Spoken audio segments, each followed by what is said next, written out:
que d'attraper la scarlatine. Ça vaut mieux que d'avaler de la mortora. Ça vaut mieux que de sucer de la naphtaline. Ça vaut mieux que de faire le zouave au fond de l'Allemagne.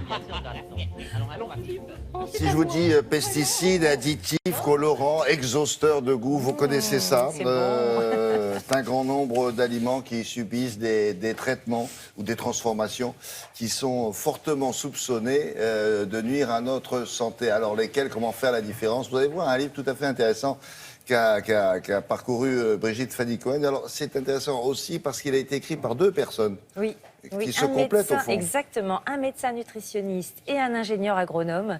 Et c'est vrai qu'ils ont décortiqué un petit peu certains aliments de notre alimentation courante, cette alimentation qu'on accuse aujourd'hui, ou en tous les cas qu'on soupçonne de favoriser un grand nombre de maladies comme les diabètes, l'obésité, voire les maladies cardiovasculaires et peut-être même certains cancers. Pourquoi vous l'avez dit? Parce que ce sont des aliments qui parfois subissent des traitements, des modifications et donc qui contiennent beaucoup d'additifs, donc colorants, exhausteurs de goût, beaucoup de sel en excès, beaucoup de sucre en excès pour donner du goût, des conservateurs. Certains de ces produits sont des produits chimiques qui peuvent être des perturbateurs endocriniens, qui perturbent, comme leur nom l'indique, le système hormonal et donc favorisent un certain nombre de maladies, sans oublier les mauvaises graisses qui sont parfois contenues dans les aliments industriels. Et pourquoi des mauvaises graisses? Parce qu'elles coûtent moins cher, parce que évidemment tout ça est dans une certaine logique de marketing.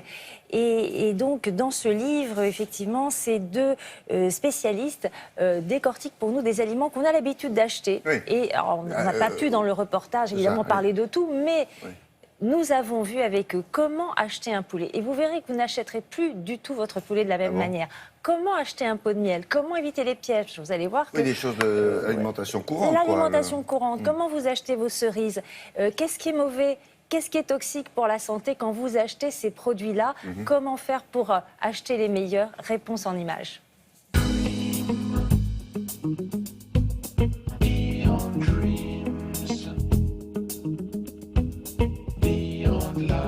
La viande de poulet en soi est intéressante puisqu'elle contient des protéines de bonne valeur biologique. La problématique qui se pose concerne les poulets standards et la façon dont ils sont nourris. Pour qu'ils grossissent plus vite, on leur donne volontiers des enzymes, des probiotiques. On suspecte même pour les poulets d'origine étrangère que les fientes puissent être reconditionnées avec d'autres éléments et redonnées à manger aux poulets. Enfin, après l'abattage, on peut les piquer à l'eau pour qu'ils pèsent plus lourd. Aussi faut-il choisir des poulets labellisés type label rouge ou bio, qui sont élevés en 80 jours, qui ont un parcours à l'extérieur et qui vont donner une chair à la fois goûteuse et intéressante sur le plan nutritionnel.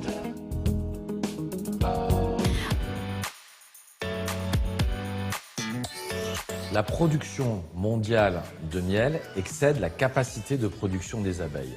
On trouve donc sur le marché du faux miel.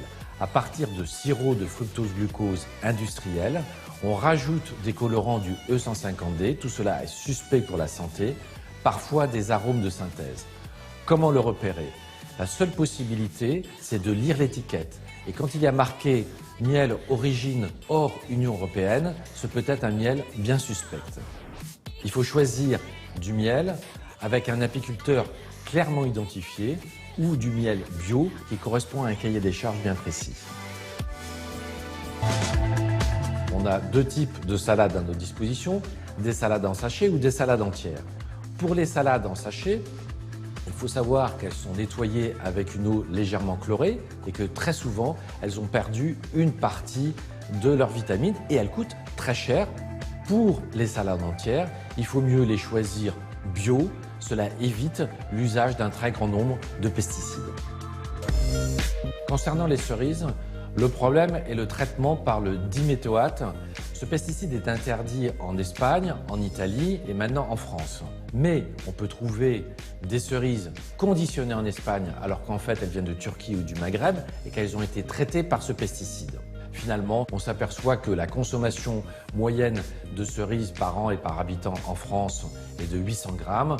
Ça ne pose pas de réels problèmes en termes de santé tant qu'il n'y a pas une accumulation de consommation de fruits et légumes qui contiennent des pesticides à cause de l'effet cocktail. Ah oui, alors évidemment, lisez les étiquettes, vous direz tout ça pour nous dire qu'il faut lire les étiquettes, bien sûr. Mais enfin, il y a un certain nombre de choses qui sont indiquées là-dedans qui devraient nous aider à nous retrouver parmi les bons et les méchants. Conditionné en Espagne, ça veut dire c'est pas ça, quoi. Pour la cerise, par C'est-à-dire exemple. qu'il y a effectivement une sorte d'ambiguïté quand un produit vient par exemple d'Espagne ou d'ailleurs, mais est-ce qu'avant, ce produit n'était pas dans un autre pays? Parce qu'effectivement, les cerises ont pu être conditionnées en Espagne, mises dans des barquettes en Espagne, mais d'où viennent-elles finalement? On n'a pas, quand on va au marché, tout le parcours, la traçabilité entière d'un produit alimentaire. Donc c'est vrai que ça complique les choses.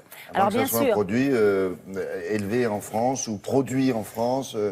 Et là, c'est marqué. Donc, effectivement. Il n'y a aucune ambiguïté. Effectivement, là, on a plus un gage de qualité. Bien sûr, privilégier aussi les circuits courts pour éviter que les produits, les fruits, les légumes notamment, aient été trop traités. Ce qu'on peut privilégier aussi, c'est les produits entiers, c'est-à-dire éviter les produits transformés. C'est sûr, quand vous mangez un blanc de poulet, c'est beaucoup plus sain que si vous mangez par exemple des nuggets dans lesquels il y aura forcément des conservateurs et d'autres additifs. De la même façon, c'est vrai qu'il faut lire les étiquettes, c'est vrai qu'il faut faire ses courses au supermarché. Non, mais la salade en sachet aussi, quand ils disent ont probablement été lavés avec un peu de chlore. Mais oui, avec du chlore, avec beaucoup d'eau, donc effectivement, on perd une partie des vitamines de la salade entière. Et ça coûte plus cher. Ça coûte 5 à 6 fois plus cher qu'une salade entière. Quand on compare au poids, donc là aussi, regardez le prix au kilo de la salade quand vous l'achetez au supermarché. On devrait, ça n'existe pas ça? Des cours pour nous apprendre à faire le marché. C'est-à-dire qu'il y a le prof devant, le nutritionniste, puis nous on est derrière, puis on prend des notes. Puis voilà une salade, celle-là je vous la recommande, pas celle-là, pourquoi, etc., etc. Cours de marché. Il faut prendre le temps de faire ses courses. Ou alors, vous lisez le livre du docteur Laurent Chevalier et de Claude Aubert. Alors, on mange quoi? C'est quand même la bonne question. C'est aux éditions Fayard. Merci.